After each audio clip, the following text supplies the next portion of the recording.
Hello guys, good evening. Ito po ang ating dinner for tonight. Ang ating tortang talong.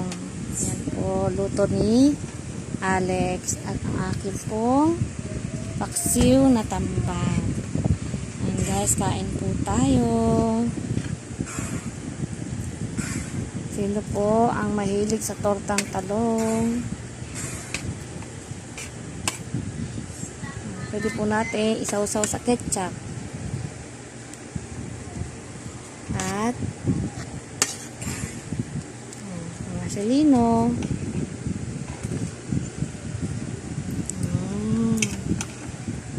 Paborito ni Marcelino ang eggplant. Di ba Marcelino? Kumakain din siya ng fish.